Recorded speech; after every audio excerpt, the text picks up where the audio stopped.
Donc, cet après-midi, on va parler de la grâce. C'est-à-dire, au début de l'Église, on a beaucoup apporté, Laurent, surtout aussi, le pasteur Laurent apportait sur la grâce, beaucoup sur la loi et la grâce. Mais je crois que c'est le moment de revenir un petit peu sur ce message. Et je ne savais pas trop quoi apporter, mais Dieu me conduit là-dessus. Le Saint-Esprit m'a conduit sur la grâce. Donc, on va parler de la grâce cet après-midi. Mais on ne peut pas parler de la grâce sans parler de la loi. Donc ça fonctionne ensemble. Je dirais que ça fonctionne ensemble. On ne peut pas dissocier la loi de la grâce. Je suis resté, pour vous dire, je suis resté au moins 4 jours sans sortir, pas mettre le nez dehors, lundi, mardi, mercredi, jeudi, sur ce message. Vous savez, j'ai cherché un peu partout dans les différentes Bibles, les différentes interprétations de la Bible. Même je suis allé aussi dans la Bible hébraïque. Et ça m'a donné ça m'a fortifié, ça aussi m'a bouleversé quelque part sur la grâce, ce message. Et cet après-midi, peut-être vous allez voir, vous connaissez ce texte, c'est dans l'évangile de Jean, au chapitre 8, où on parle de la femme adultère. Vous savez, et à travers tout cet enseignement, à travers l'étude de ce message, c'est pas, j'avais jamais vu ça comme ça. C'est ça qui m'a beaucoup, je dirais, interpellé, ça m'a bouleversé. C'est un message prophétique. Alors que j'ai pas cherché à faire de la prophétie cette fois-ci, vous voyez, alors que j'aime bien la prophétie, comme si Dieu m'envoie toujours là-dedans, dans l'histoire de prophétie. Vous voyez, je cherche pas ça. Et vous savez pas, j'ai dit non, c'est pas possible. C'est un message prophétique. Et j'ai dit waouh. Vous voyez, la Bible est riche. La Bible est riche, la Bible est quelque chose de puissant. Vous voyez. Mais c'est nous qui n'arrivons pas Seigneur, à puiser là-dedans, c'est-à-dire nous sommes désintéressés parfois à la parole de Dieu. Il y a tout là-dedans. Il y a une force surnaturelle. Mais on va voir cela. Et puis le titre du message cet après-midi, c'est les bénéfices de la grâce. Alléluia. Mais on va lire ce texte, après on va bien prier. Vous voyez, il faut beaucoup prier. On va prier. Hein? Alléluia. On aime bien la prière, nous, hein? On fait partie de la prière, on va prier. On va lire ça tranquillement. Même si vous dites pas Amen, c'est pas grave, vous voyez, pourvu que vous soyez concentrés et vous soyez attentionnés. Vous voyez, c'est très important. Vous allez voir, il y a quelque chose si je dis, après la sœur Sandra m'avait dit, il ne faut pas dire si, il faut le faire. Je dis, Seigneur, j'ai passé sur mon cœur ça encore hier soir. J'ai pas dormi de la nuit pas avec cela, mais comme si Dieu m'appelait à prier, le Saint-Esprit, pas trop dormi. Non pas que je suis insomniaque, hein, mais bon, parfois c'est comme ça. Bon, on va lire cela, ce texte-là, sur la femme adultère. Jésus se rendit à la montagne des Oliviers, mais dès le matin, il alla de nouveau dans le temple. Et tout le peuple vint à lui, s'étant assis, il les enseignait. Remarquons la montagne des Oliviers et le temple. Alors les scribes et les pharisiens amenaient une femme surprise en adultère et la plaçant au milieu du peuple. Ils dirent à Jésus, Maître, cette femme a été surprise en flagrant d'adultère. Moïse, dans la loi, nous a ordonné de lapider de telles femmes. Vous voyez, de telles femmes, ouais, c'est méprisant. Toi donc, que dis-tu? Il disait cela pour l'éprouver afin de pouvoir l'accuser. Mais Jésus, s'étant baissé, écrivait avec le doigt sur la terre. Comme il continuait à l'interroger, il se releva et leur dit, que celui de vous qui est sans péché jette le premier la pierre contre elle. Et s'étant de nouveau baissé, il écrivait sur la terre. Quand ils entendirent cela, accusés par leur conscience, ils se retirèrent un à un, depuis les plus âgés jusqu'aux derniers, et Jésus resta seul avec la femme qui était là au milieu. Alors, s'étant relevé et ne voyant plus que la femme, Jésus lui dit, « Femme, où sont ceux qui t'accusaient? Personne ne t'a-t-il condamné ?» Elle répondit, « Non, Seigneur. » Et Jésus lui dit, « Je ne te condamne pas non plus. Va et ne pêche plus. » Alléluia. On va prier. Alléluia.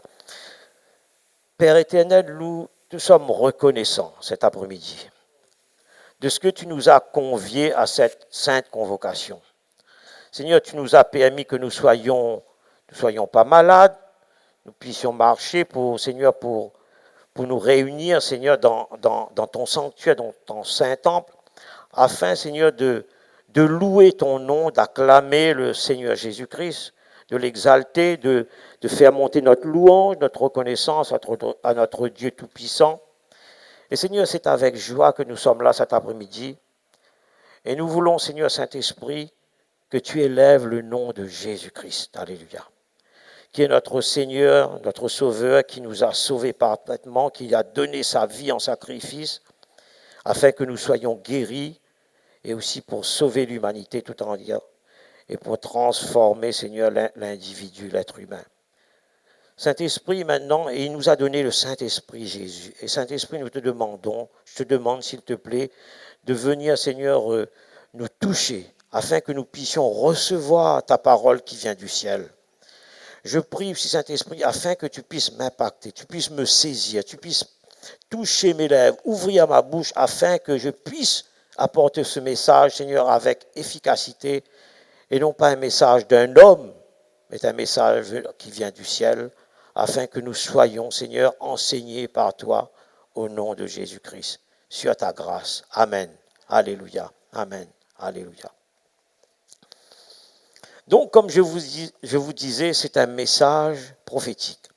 Mais pour vous dire, pour comprendre ce chapitre 8 sur l'histoire de la femme adultère, nous sommes obligés d'aller dans le texte précédent, dans le chapitre 7. Sinon, nous n'allons pas comprendre ce message prophétique, ce message sur la femme adultère.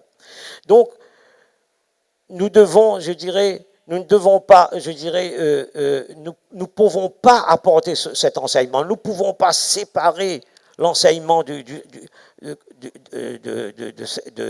chapitre 8 avec le chapitre 7. Donc ça fonctionne aussi en même temps. On ne peut pas le séparer.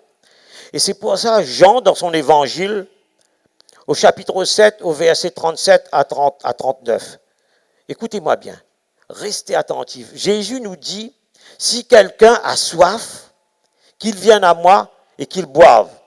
Celui qui croit en moi, des fleuves d'eau vive couleront de son sein, comme dit l'Écriture. Il dit cela de l'Esprit que devait recevoir ceux qui croiraient en lui. Et ça nous amène, tout ce texte, après, le chapitre 7 nous amène à un homme que vous connaissez, un docteur de la loi. C'est-à-dire à Nicodème. Vous allez lire ça à la maison. Et donc, vous voyez, ce que Jésus dit là, il parle d'eau vive, il parle de l'esprit, ça va nous amener à ce docteur de la loi. Et ce docteur de la loi, ce texte-là va nous amener après à mes 3 points. Vous allez bien comprendre tout cela. Donc un jour, cet homme, un docteur de la loi, qui s'appelle Nicodème, c'est un grand enseignant, un homme respecté et respectable, il vient voir Jésus de nuit, en disant, Seigneur Jésus, il est venu de nuit pour ne pas se faire attraper, pour attraper ou mettre en porte-à-faux avec ses collègues. Et là, il vient voir de nuit Jésus et il dit, c'est un homme religieux, cet homme religieux dit, Rabbi, nous savons que tu es un docteur venu du ciel. Un homme qui vient du ciel parce que c'est un envoyé de Dieu, parce que ce que tu fais, c'est quelque chose d'extraordinaire. Les miracles que tu accomplis, les guérisons que tu opères dans les corps malades, aucun homme sur la terre ne peut faire ces choses-là, ces choses extraordinaires. Donc nous savons, c'est-à-dire il le sait, la plupart aussi de ses collègues aussi, peut-être qui refusaient aussi, qui refusent les miracles de Jésus, qui refusaient le Messie, dit, nous savons que tu es un docteur de la loi, Rabbi, parce que toutes ces choses extraordinaires, toutes ces guérisons, personne ne peut le faire comme tu le fais. Et donc, là, dans tout cela, Jésus était accusé par ces religieux, par ces pharisiens, par ces sacrificateurs, par ces scribes. Et là, qu'est-ce qui se passe? C'est-à-dire, il y a une cour de justice qui s'installe, certainement dans la synagogue, dans le temple. Et là, il y a des hommes, ces hommes religieux mettent en place, je dirais, une cour de justice pour condamner Jésus-Christ. Et là, il y a Nicodème qui est là, qui prend sa défense, vous voyez. Là, il commence à dire, ces hommes-là disent, oui, ce Jésus-là, c'est pas le Messie. Ce n'est pas un homme de Dieu, ce n'est pas un Messie, c'est un blasphémateur. C'est quelqu'un qui met le trouble, il sème le trouble. C'est quelque part un fouteur de trouble, quelque part c'est un agitateur, il agite le peuple. Et il met tous les villages et toute la ville dans la confusion. Donc, et là, qu'est-ce qui se passe? Ce Nicodème qui reconnaît en Jésus la messianité de Jésus, qui reconnaît c'est un homme qui vient du ciel, et là, il commence à prendre la défense de Jésus-Christ. Et nous voyons ça au chapitre 7, verset 51. Et là, c'est Nicodème qui dit, notre loi condamne-t-elle un homme avant qu'on l'entende et qu'on sache ce qu'il a fait?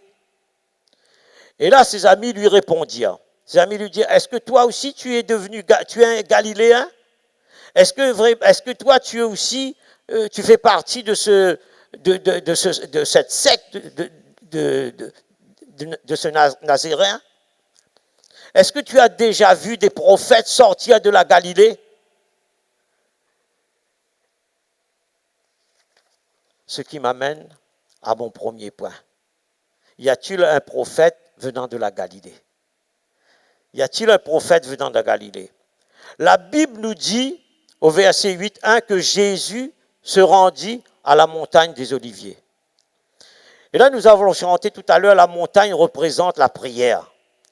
La montagne représente le lieu de rencontre avec le Père, où là, Jésus rencontre le Père, et c'est là que le Père lui donne des révélations. Lui donne des révélations, je dirais, prophétiques et apostoliques, par le Saint-Esprit. Et c'est là que aussi, là-haut, au niveau de la montagne, c'est la montagne de prière, ça représente la montagne de prière, et c'est là que Dieu donne à Jésus et à son Fils la sagesse, la puissance, l'autorité pour enseigner.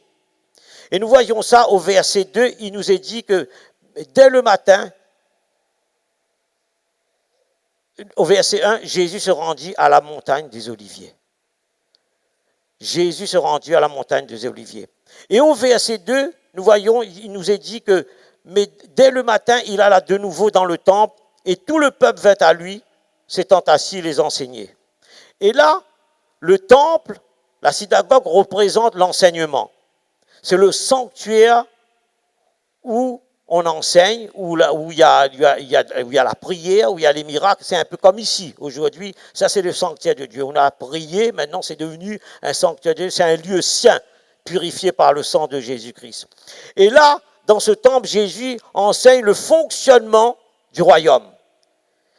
Il enseigne, son enseignement, c'est un enseignement apostolique et prophétique, qui sont même les bases du fondement de la foi et de la vie chrétienne.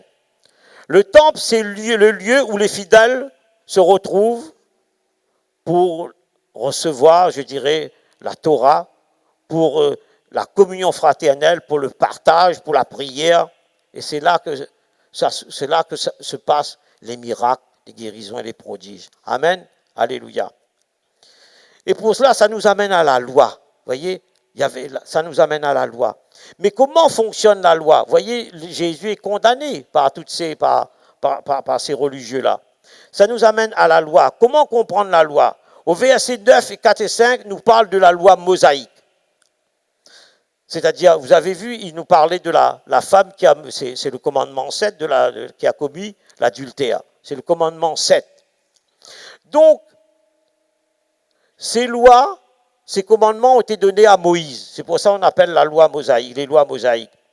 Des textes qui ont été écrits sur les tables de pierre. Vous connaissez tout cela, vous allez trouver ça dans Exode. Et surtout les 10 commandements. Vous allez voir les 10 commandements. Et ces 10 commandements, je dirais, sont appliqués aussi, je dirais, dans le monde juridique occidentaux aussi. Nous voyons, mais pas tous. Mais certains commandements, tu voleras point, tu tueras point, etc. C'est biblique, vous voyez. Donc, ils ont pris un peu de la Bible pour mettre un petit peu dans notre mouvement juridique occidentaux.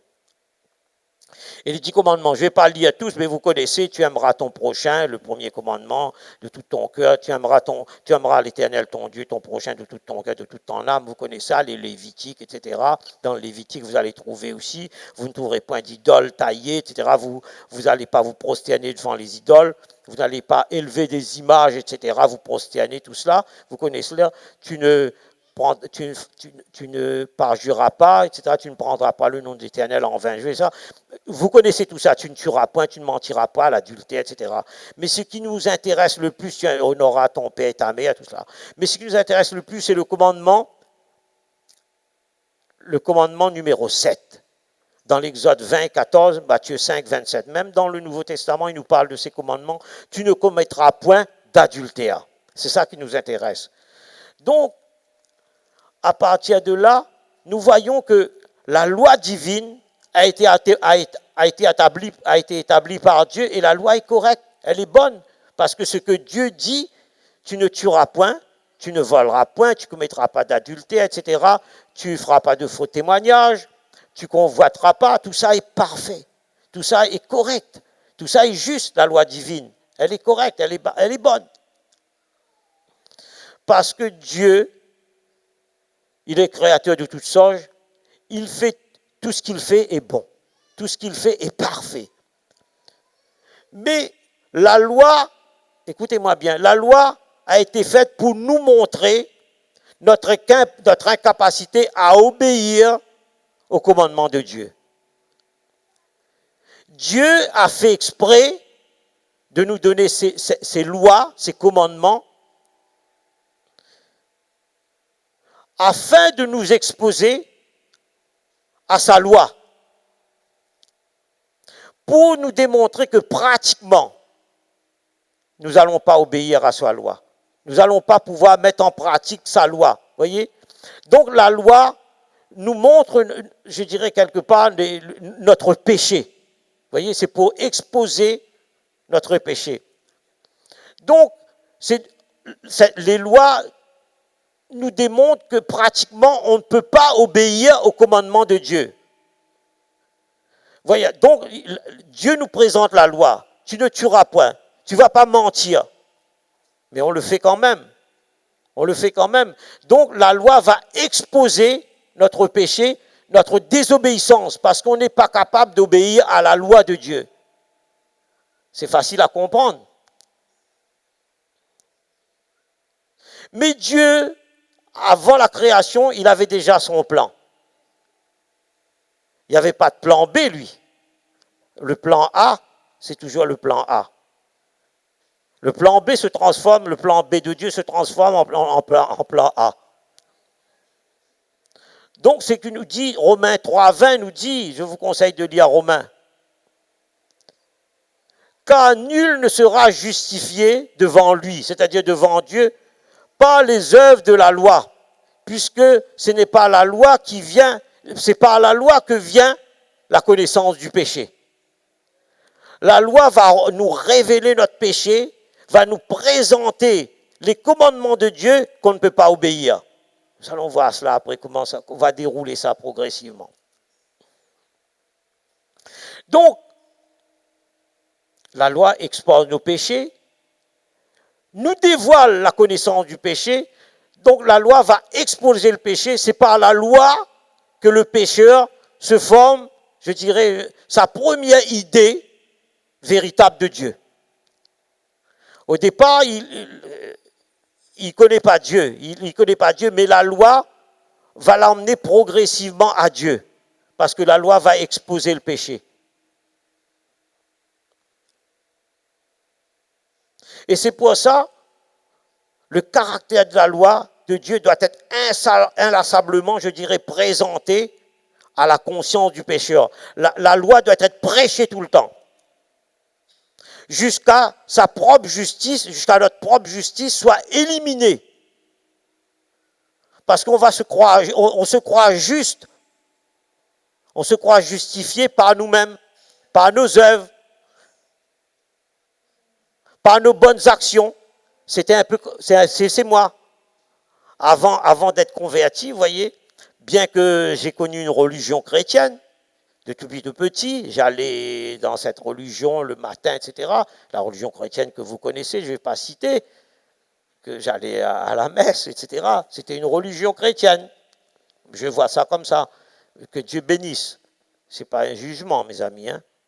Mais moi, par exemple, après le collège, plutôt le lycée, j'étais avec la pop musique, etc., j'étais plus là-dedans, vous voyez. J'ai abandonné tout ça, je croyais même plus en Dieu. Quand on commence à faire un petit peu d'études, vous voyez, c'est pour ça, le problème, c'est ça. On croit tout connaître. Vous voyez, on abandonne Dieu, on dit ça n'existe pas, ça c'est pour les faibles, etc. Mais moi, personnellement, je croyais que j'étais juste, j'étais bon. Je dis, je ne suis pas un pécheur.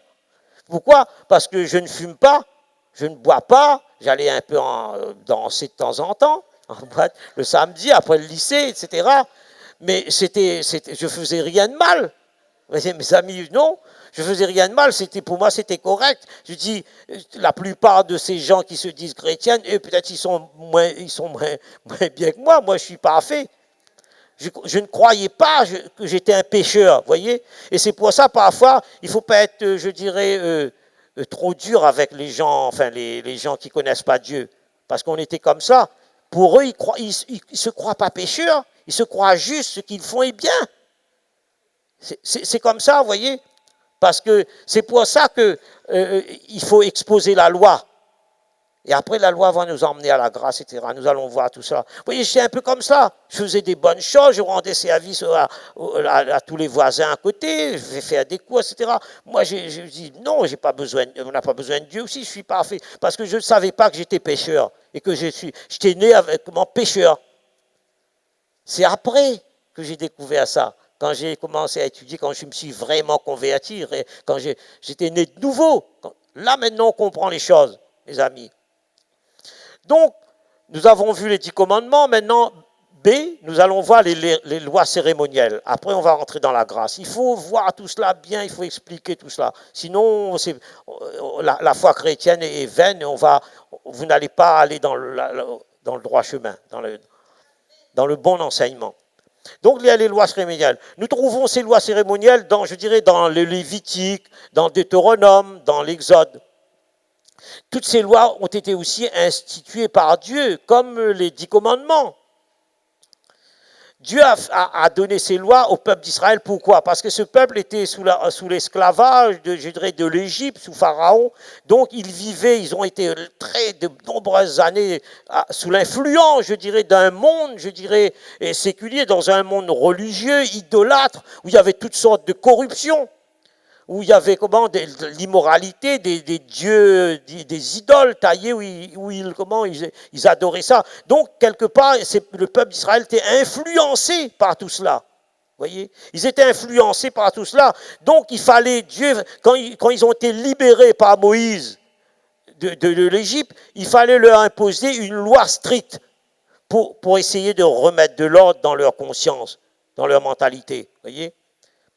Donc, ces lois ont été, on va voir un petit peu rapidement, ces lois cérémonielles. Donc, ces lois ne sont plus pratiquées dans la Nouvelle Alliance, bien qu'il y a certaines lois ils doivent garder, parce que Jésus est venu. Jésus est venu avec son sacrifice pour améliorer tout cela. Alléluia. Amen. Donc, dans ces lois cérémonielles, vous connaissez l'impureté, le sang, une femme qui avait ses menstruations ne pouvait pas toucher aux aliments, ne pouvait pas cuisiner, etc. On ne pouvait pas toucher un mort, on ne pouvait pas manger tel ou tel animal, etc. Les pieds fourchus, enfin, vous connaissez tout cela. Vous allez regarder tout cela dans le Lévitique. Des animaux impurs, etc. Des tels poissons sans écailles, on n'avait pas le droit. Vous lisez ça, sur le mariage, etc., sur la sexualité, très important, vous allez lire, ce sont les lois cérémonielles. Mais,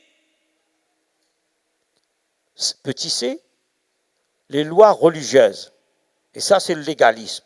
On a parlé de légalisme tout à l'heure, ça c'est le légalisme. C'est-à-dire, c'est des lois qui ne pratiquent pas aussi, les lois cérémonielles ne sont plus pratiquées comme ces lois-là, comme les lois religieuses ne sont pas pratiquées, dans l'Ancien Testament. C'est-à-dire, ces personnes-là, ces religieux, vont rajouter en plus des commandements de Dieu, leur propre loi. Ils vont rajouter des lois humaines. Ils vont rajouter, je dirais, telles que des traditions, des rites. Ils vont mélanger le culturel même dans la culture, dans le culte, des superstitions. Même, ils vont mettre même leur goût personnel. Par exemple, il faut rajouter, vous connaissez tout cela, certainement, les églises, je ne juge pas les églises légalistes, pas de bijoux, il ne faut pas porter des femmes de pantalons, etc. Je ne vais pas m'étendre là-dessus, il ne faut pas travailler dans la mode, pas mettre de parfum, etc. Pas travailler dans une parfumerie, enfin je ne veux pas m'étaler là-dessus, vous connaissez tout cela. Donc ça s'appelle le légalisme, ils en rajoutent, etc. La femme n'a pas le droit d'enseigner, n'a pas le droit d'apporter un enseignement. Ici, non. Ici, ce n'est pas le légalisme. Alléluia. Il y a plus de femmes qui enseignent maintenant que des hommes ici. Messieurs, mes frères, il faut se réveiller. Alléluia. Même ils font la Sainte Seine, elles font la Sainte Seine. Et comme je vous disais, ce message sur la femme adultère, c'est un message prophétique. Nous allons passer dans le prophétique maintenant. Enseigné par un grand prophète. Y a-t-il un prophète venu de Galilée? Donc ce n'est pas seulement un prophète qui venait de Galilée, c'est aussi, je dirais, un homme de Dieu. C'est un grand homme enseigné, c'est enseigné par la grâce. C'est le Dieu de la grâce qui est venu. Il est venu pas abolir la loi, mais il est venu parfaire la loi. Alléluia. Il n'enlève pas la loi de Dieu, la loi de son Père est bonne, mais il est venu parfaire. Dieu le Père a fait exprès de ne pas tout de suite, parce qu'il sait que l'être humain allait désobéir. Il sait tout cela parce qu'il a créé l'homme avec son libre arbitre. Et c'est pour cela que Dieu avait déjà son plan, parce qu'il savait que l'homme allait désobéir, allait chuter. Et c'est pour ça que le Dieu de la grâce est venu. C'est pas seulement, y a-t-il un prophète? C'est pas seulement un prophète. Si c'est un grand prophète qui vient de la Galilée, contrairement à ces religieux qui ont dit, est-ce qu'il y a vraiment un prophète? Il y a plus qu'un grand prophète, il y a le Dieu de la grâce. Alléluia. Deuxièmement, la confrontation entre la loi et la grâce. Verset 4-5 nous dit, c'est affiché là-haut, merci Cédrine, Maître, cette femme a été surprise en flagrant délit d'adultère. Moïse, dans la loi, a ordonné de lapider de telle femme. Toi donc, que dis-tu? Quand j'ai dit de telle femme, comme si c'est méprisant, vous voyez, ce n'est pas un être humain que Dieu, créature de Dieu, de telle femme. Là, ici, nous voyons, voyez-vous, mes amis, nous voyons la réaction immédiate des scribes et des pharisiens, les religieux. Ces hommes religieux, je dirais, appliquent à la lettre la loi de Moïse. Mais où la loi, je dirais, la législation de Moïse, si on peut dire la loi donnée par Dieu, je dirais, condamne bien ce genre de péché, l'adultère. C'est écrit, c'est condamnable. Par la lapidation,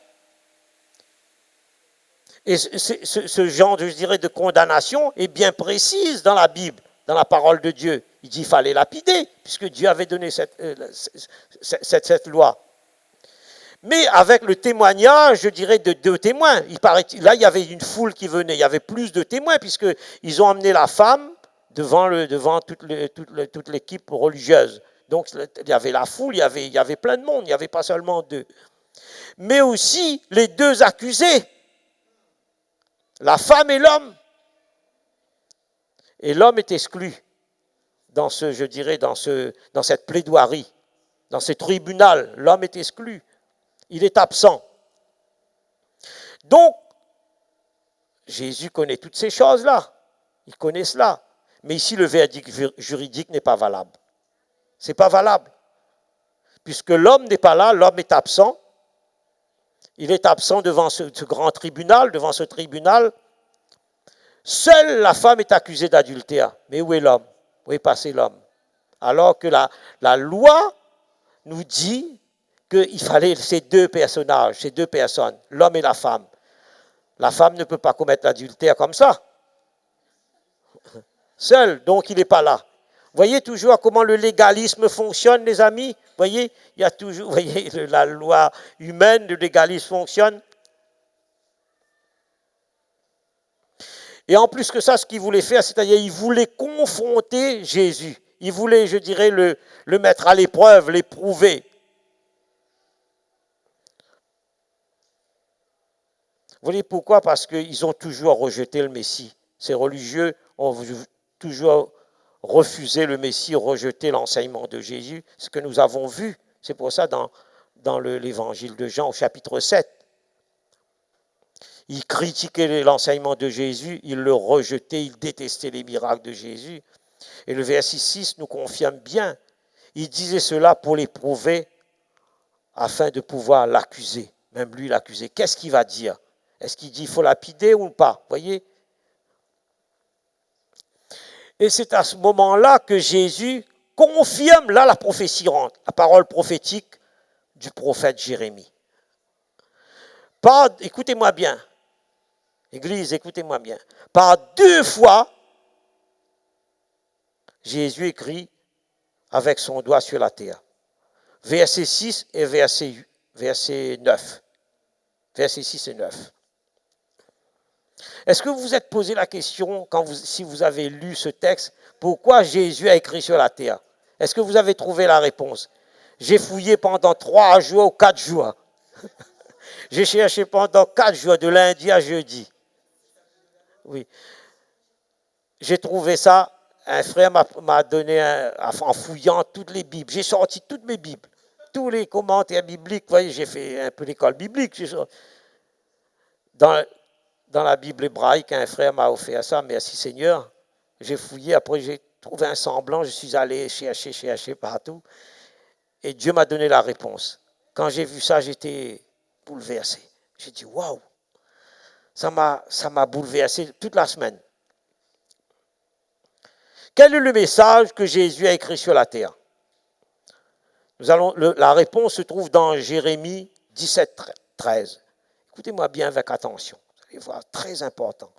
Toi qui es l'espérance, c'est Jérémie qui prophétise d'Israël. Ô Éternel, tous ceux qui t'abandonnent seront confondus. Ceux qui se détournent de moi seront inscrits sur la terre. Tous ceux qui se détournent de moi seront inscrits sur la terre, car ils abandonnent la source d'eau vive, l'Éternel. Nous avons lu tout à l'heure au 7, l'évangile sur l'eau vive, etc. Nous avons lu cela. Donc, il y a une explication précise là-dedans. Qui sont ceux qui se détournent de Dieu? Pourquoi rejettent-ils les prophètes? Qui ont rejeté les prophètes de l'Ancien Testament? Les religieux. Jésus n'était-il pas un prophète? Bien plus qu'un prophète. Il est le Messie de Dieu. Et là, Jésus a écrit les noms sur la terre. Que ces enseignants de la loi rejettent. Il est cette source d'eau vive qu'on retrouve dans Jean 7, 37 à 38. Même, il dit, car ils abandonnent la source d'eau vive, l'Éternel. L'Éternel, c'est Dieu. L'Éternel, c'est Jésus. L'Éternel, c'est le prince. On parle aussi admirable, conseiller, etc. Ésaïe a prophétisé, a parlé de tout cela, si vous lisez le prophète Ésaïe. Et dans Jean 7, 37, 38, qu'est-ce qu'il dit? Jésus, se tenant debout, s'écria, si quelqu'un a soif, qu'il vienne à moi et qu'il boive. Celui qui croit en moi, des fleuves d'eau vive. Ouais, Ésaïe avait prophétisé, Jérémie a prophétisé. Même Ésaïe, je suis allé dans toute la Bible, Ésaïe 50. Vous allez voir tout à l'heure à la fin comment Ésaïe ici prophétise. Celui qui croit en moi, des fleuves d'eau vive couleront de son sein, comme dit l'Écriture. Il dit cela de l'Esprit, que Jésus devait envoyer l'Esprit, le Saint-Esprit, recevoir ceux qui croiraient en lui. Ceux qui croient. Les religieux ne croient pas au Messie. Donc, vous voyez. Donc tout ça, c'est un message aussi, je dirais ça, mais c'est un message prophétique. Vous voyez, la grâce est prophétique, mes amis. La grâce, il y a tout dans la grâce. C'est pas dire qu'il faut pécher, on va voir hein, après, il ne faut pas pécher. Vous voyez, on va voir. Pas, ça ne donne pas, comme certains enseignements, je dirais, certains théologiens ou enseignements théologiques libéraux, vous voyez, ça, c'est pas la grâce, c'est pas ça la grâce. Nous allons voir. C'est pas ça la grâce. Lorsque Jésus prononce ces paroles, mes amis, il est à Jérusalem quand il prononce ça dans l'évangile de Jean 7. Il est à Jérusalem et il enseigne dans le temple à la fête des tabernacles. Et là, il défend son ministère, oui, il défend aussi sa messianité, qu'il est réellement le Christ envoyé par le Père. Et là, il enseigne ça devant qui? Devant les pharisiens, devant les sacrificateurs, devant les scribes, ces hommes de loi, de la loi. Et là, qu'est-ce qu'il fait? Il confirme la prophétie de Jérémie, écrit sur la terre. Il est cette eau vive qui étanche la soif, qu'on retrouve dans Jean aussi, dans l'évangile de Jean 7, parce qu'il dit, je déverserai l'esprit sur ceux qui croient en moi, croient en lui. Alléluia, amen. Ce qui nous amène maintenant à la grâce, la sagesse de la grâce. Alléluia, amen. Vous voyez, ça coule comme ça, la grâce, ça coule. Ça part de la loi et ça coule. C'est de l'eau vive. Oui. Alléluia, amen. Verset 7. Comme il continuait à l'interroger, il se releva et leur dit, que celui de vous qui est sans péché jette le premier la pierre contre elle. Vous savez, quand j'ai lu ça, je vois un peu j'ai regardé parfois des films, un peu des enquêtes Hercule Poirot. Vous voyez, il cite ça comme ça, vous voyez, dans les religions, il cite un peu cette histoire de jette la pierre, etc. Vous voyez, les gens, parfois, on peut gober ça. Vous voyez, on peut prendre ça, mais c'est pas ça du tout, vous voyez. Là, il y a une signification profonde là-dedans. Vous voyez, j'ai déjà vu dans les films, ils parlent tout cela. Vous voyez, le crime de l'Orient Express, j'ai vu ça. Ils parlent tout ça. Si vous voyez ça, vous dites, retournez à la Bible, regardez à la Bible. Vous voyez, ils disent, là, on dira, vous voyez, tout de suite, on arrange ça vite fait. Non, il faut aller en profondeur, on fait ça vite fait, on sort un verset, et puis non, il faut chercher. Là, Jésus, là, dans ce verset-là, mes amis, il va transformer le légalisme en une réflexion morale qu'on appelle la grâce. Alléluia. Donc, comme je disais tout à l'heure, la très grande majorité des pécheurs, ils sont inconscients. Vous voyez, moi, j'étais comme ça. J'étais inconscient parce qu'ils n'ont aucune conviction du péché. Ils ne savent pas s'ils sont pécheurs. Je ne savais pas. Les gens, ils ne savent pas. Ils font de la morale. Ils disent non. Donc, le jugement de Dieu, quand on juge, on ne condamne pas, on juge, on regarde ce qui est bien et mal, conduit, je dirais, à la grâce. Et la grâce nous permet de corriger ce qui ne va pas. Alléluia. C'est ce que nous dit Romains 5, 20. Or, la loi est intervenue pour que l'offense abondât, pour que le péché augmente. C'est ça qu'il veut dire. Mais là où le péché a abondé, la loi a, je ne sais pas, a explosé. Je dirais a explosé, a surabondé. La grâce, oui, la grâce a surabondé. Infini. Alléluia. La loi va ouvrir nos yeux pour nous faire comprendre que nous sommes des pécheurs qui pêchent tout le temps. La loi va nous faire comprendre que nous sommes des pécheurs qui pêchent tout le temps. Et la solution à ce problème, la loi ne donne pas de solution. Il nous présente, il nous expose. Et la solution, c'est qui va arranger ça, qui va corriger le péché, c'est la grâce. Et c'est qui la grâce? C'est le Seigneur Jésus. Alléluia. Et Paul nous confirme tout cela dans Romains 7 à 18 à 25. Ça, c'est très important. Vous allez lire ça à la maison. Il faut que je vous lise ça. J'ai pas, ça ne va pas s'afficher parce que c'était trop long. Mais je vais essayer de... Vous savez, il faut développer tout ça. Et, il faut voir. On ne peut pas... bricoler avec ça. On ne va pas faire du bricolage ou bien on ne va pas bâcler ça, non. Qu'est-ce qu'il nous dit? Si vous avez un peu de temps, vous me donnez 1 minute ou 2 minutes. 1, 2, 3, 4, 5, 6, il a fait plus une. Voilà. Donc on va voir cela en profondeur. Qu'est-ce que Paul nous dit dans Romains 7, toujours à 7, le chiffre 7, c'est bien, de 18 à 25. Écoutez-moi bien, soyez attentifs. Il n'y a pas de bruit. Là, on est dans le sanctuaire, on est dans le sanctuaire de Dieu. Ce qui est bien, ce qui est bon, je le sais. Écoutez, je vais lire doucement. N'habite pas en moi. Voyez, ce qui est bien n'habite pas en lui. Ce qui est bon, ce qui est correct. C'est-à-dire dans ma chair. Voyez, ça habite dans son corps. Il faut lire doucement, voyez, pour comprendre un verset. Il ne faut pas aller trop vite. J'ai la volonté, mais non le pouvoir de faire le bien. Voyez, ce qui est bon n'habite pas en lui, n'habite pas dans sa chair, ce qui est correct, mais il n'a pas la volonté de faire le bien. Donc il y a quelque chose de pas bien qui habite en lui, dans sa chair qui colle. Voilà, verset, là le premier. Je ne fais pas le bien que je veux, et je fais le mal que je ne veux pas. Voyez, il a envie de faire le bien, mais il ne fait pas le bien, il fait le mal. Et si je fais ce que je ne veux pas, ce n'est plus moi qui le fais, c'est le péché qui habite en moi. Voyez,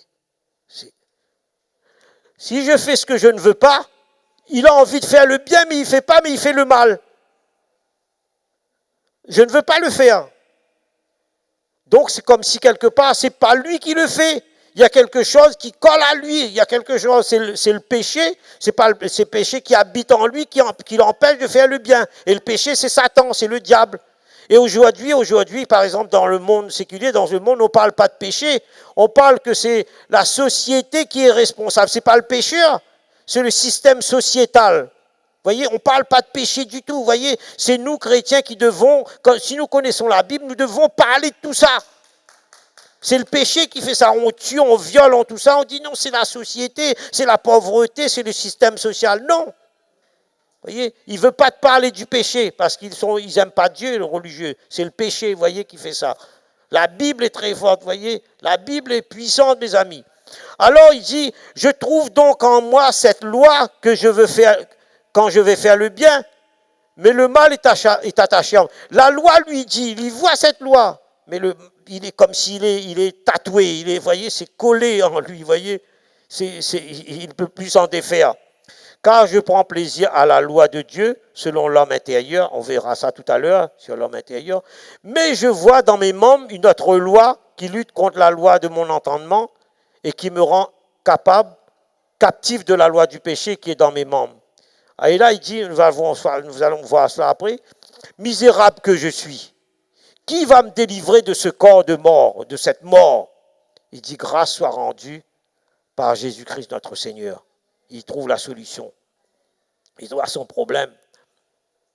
Ainsi donc, moi-même, je suis par l'entendement esclave de la loi de Dieu et je suis par la chair esclave de la loi du péché. Qu'est-ce que ça veut dire? C'est-à-dire, Paul lui nous dit que je suis esclave de la loi de Dieu. La loi est bonne, je suis esclave par l'entendement. Qu'est-ce que ça veut dire? L'entendement, c'est sa façon de comprendre, la compréhension, la conception du bien des choses, du bien et du mal. Vous voyez, il dit que il comprend tout ça. Il a cette conception dans son esprit, dans son intelligence. Mais il dit, je suis esclave de la loi de Dieu. Parce que la loi de Dieu ne pourra pas le permettre de sortir de cette affaire-là, du péché. La loi de Dieu va exposer. Donc dans son entendement, dans sa compréhension, dans sa conception des choses, du bien, du mal, du péché, il est esclave de la loi de Dieu. C'est vrai, la loi de Dieu lui présente ça, mais il est toujours esclave. Il ne peut pas s'en sortir.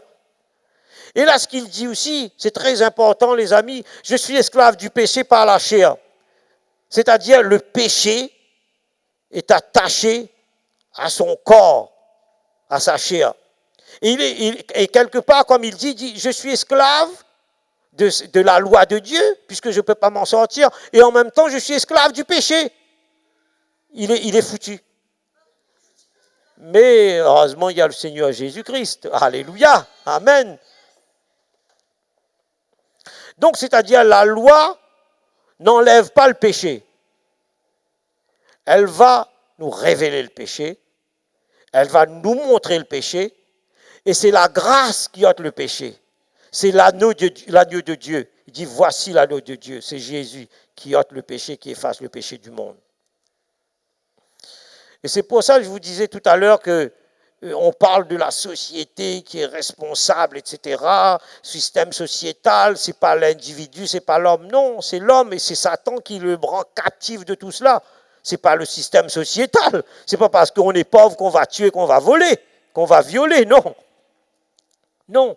Ça, c'est une question, je dirais, et la solution, c'est le Seigneur Jésus, c'est Dieu. Alléluia. Il n'y a pas cela. Tant que le monde séculier le sait. Vous voyez, c'est un moralisateur. J'aime bien la philosophie aussi, puisque j'étais un peu passionné de tout cela. Mais comment, toutes ces choses, si les musiciens peuvent venir en attendant, ce serait bien aussi, je vois cela. Alléluia. Vous voyez, tranquillement, jouer tranquillement. Mais vous voyez, les philosophes, tout ça, ils enseignent des bonnes choses, etc. Les scientifiques, les lettrés, les hommes, tous ces hommes, qui sont très les scientifiques. Mais tout ça, ils vont nous dire que c'est tout le système qui fait cela. Ils ne vont pas voir l'être humain qui est sous l'emprise de quelque chose. C'est pas cela, voyez. Donc, c'est ça qui nous dit, c'est l'agneau de Dieu, vous voyez. Mais ça, c'est vrai, parce qu'il y a une fille, je me rappelle, elle était ici, après elle est partie à l'île de la Réunion, et comme par hasard, on l'a retrouvée là-bas. Elle avait fait le service de baptême ici en métropole, et puis quand on était en vacances aussi là-bas, je l'ai vue, elle avait pris son baptême aussi, puisque c'était un accord entre les deux églises. Et là, quand elle avait dans son témoignage, il dit, non, mais moi, je ne suis pas, je crois pas, j'ai pas beaucoup de péché. Vous voyez, elle est donc consciente. Je me rappelle encore ça, je dis, c'est un peu comme moi avant ma conversion. Il dit, j'ai pas beaucoup de péché, comme si je vois pas. Bon, elle prend son baptême, etc. Elle a rencontré Jésus, etc. Alléluia, amen. Mais pour elle, elle n'a pas trop. Vous voyez, on n'est pas encore conscient qu'on est tous pécheurs, on est nés péchés. On est nés pécheurs par Adam, par le premier Adam. Donc, ces religieux croient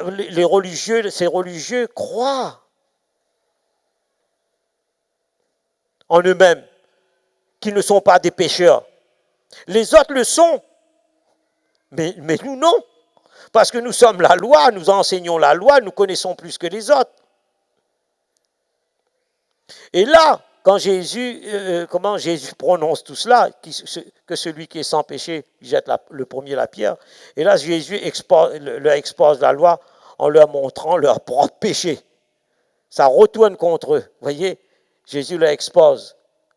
Ils y posent la loi. La loi dit cela, mais est-ce que vous n'êtes pas des pécheurs? Vous voyez. Que celui qui est sans péché. La Bible nous dit tous ont péché, ils sont privés de la gloire de Dieu. Et qu'il n'y a pas un seul juste. On est justifié par Jésus-Christ, par le sang de l'agneau. Alléluia. On va terminer tranquillement. La grâce va réveiller notre conscience, va réveiller la conscience et l'intuition. La conscience, c'est un peu l'intuition, c'est l'intuition spirituelle. Quand ils entendent dire cela au verset 9, accusés par leur conscience. Vous voyez, dans leur conscience, dans leur intuition, la conscience, l'intuition va réveiller. C'est l'esprit qui réveille notre comportement, notre attitude. Il se retire un à un, depuis le plus âgé jusqu'au dernier. Donc la grâce permet à l'esprit, je dirais, d'interpeller notre conscience, mes amis, pour différencier le bien du mal. Donc le bien vient de Dieu et le mal vient de Satan. La grâce nous permet de discerner si nous avons une bonne conscience et si nous avons une mauvaise conscience. Voilà ce qu'est la grâce. La grâce va réveiller notre intuition spirituelle. Et l'intuition spirituelle, qu'est-ce que ça va faire? Ça va permettre au Saint-Esprit de nous faire entrer dans ce monde surnaturel.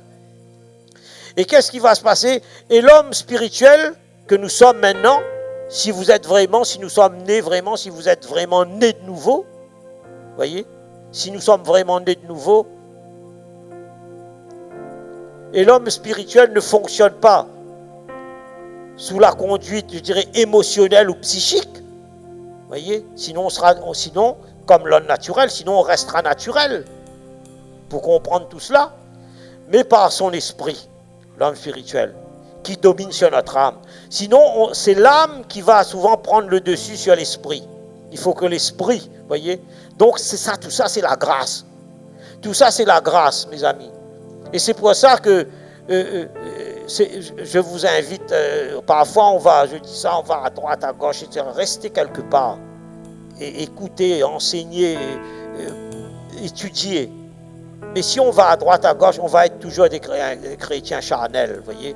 On ne devient pas être un homme spirituel, voyez, qui va nous donner toutes ces choses-là, voyez. Ça va comment? Si on est né de nouveau, on comprend bien la grâce.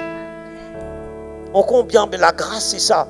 La grâce, c'est la grâce permet que nous devenons une entité, un être spirituel, et pour pas un être naturel, qui marche avec notre psychique, avec nos émotions, voyez. C'est pas l'esprit. Et là, Jésus, pour terminer la conclusion finale, il dit, va et ne pêche plus. Au verset 10, Jésus lui dit, femme, où sont ceux qui t'accusaient? Personne ne t'a-t-il condamné? Elle répondit, non, Seigneur. Et Jésus lui dit, je ne te condamne pas non plus, va et ne pêche plus. Jésus a l'autorité, il a le pouvoir, par la puissance de ne plus pécher. Donc, voyez, nous allons voir, non pas que Jésus, tolère le péché, le Dieu de non. Un vrai croyant qui a expérimenté la grâce arrive, s'il est né de nouveau, à appréhender la tentation du péché. Sa conscience, son intuition, je dirais spirituelle, devant les péchés, va le conduire à la repentance, par le Saint-Esprit. Vous voyez, nous sommes habités par le Saint-Esprit bouge en nous, et quand nous allons pécher, ou bien nous commettons un péché, nous allons peut-être commettre un mensonge, un demi-mensonge, c'est un mensonge aussi, on va contourner cela. L'Esprit Saint, quand on est un homme spirituel, avec la grâce, va nous conduire à la repentance. Seigneur, nous avons fait quelque chose de mal. Nous avons péché contre toi. Et Dieu est prêt à pardonner. Ça, c'est la grâce. Mais si la grâce dit, oui, tout est permis, alléluia, tout c'est bon, etc., ne t'inquiète pas, tu peux continuer à le faire, etc., tu restes 100 ans, 20 ans, tu vas mourir, c'est toujours dans le péché. Pire qu'avant notre conversion. Là, c'est pas bon. Là, c'est pas bon, mes amis. Si on est pire qu'avant notre conversion, ou pareil, mais ça n'a pas changé, on n'a pas été transformé, la grâce transforme. Donc, il y a quelque chose qui ne va pas. C'est pas moi qui le dis, c'est la Bible. C'est pas une condamnation. Donc, ça va toujours nous ramener à la repentance, comme pour cette femme, et pour nous, Jésus a dit. Jésus, dans Ésaïe, encore une parole prophétique 5:4, il dit, le Seigneur l'Éternel m'a donné une langue exercée. Vous voyez, dans ce texte-là, la langue de Jésus est exercée pour équilibrer tout ça, la loi et la grâce. Pour que je sache, je dirais, soutenir par la parole celui qui est abattu. Il éveille chaque matin, il éveille mon oreille pour que j'écoute comme écoute des disciples. Alléluia. Va et ne pêche plus. Jésus a dit ça. Dans Romains 6, Paul nous dit bien que la grâce n'autorise pas le péché. Au contraire, la grâce nous délivre de l'emprise du péché. Il y a une différence. 6.2 dit, loin de là, nous qui sommes morts au péché, comment vivrons-nous encore dans le péché? Si nous avons vraiment reçu la grâce, si nous sommes vraiment des chrétiens, je dirais, transformés, nés de nouveau. Nés de nouveau. Vous voyez, il faut être né de nouveau. Avec l'esprit, vous voyez, l'huile déborde, alléluia. Le Saint-Esprit, vous voyez, explose en nous, alléluia. Le feu de Dieu habite en nous, alléluia. Et je vous demande, pour terminer, comme référence, de lire Romains 13, 1-2 Pierre qui parle de l'autorité. Denise a parlé qu'on doit respecter l'autorité. Ceux qui sont en place, les rois, etc. Ce n'est pas le sujet, mais ça fait partie d'actualité aussi. On doit respecter les gouvernements, les rois.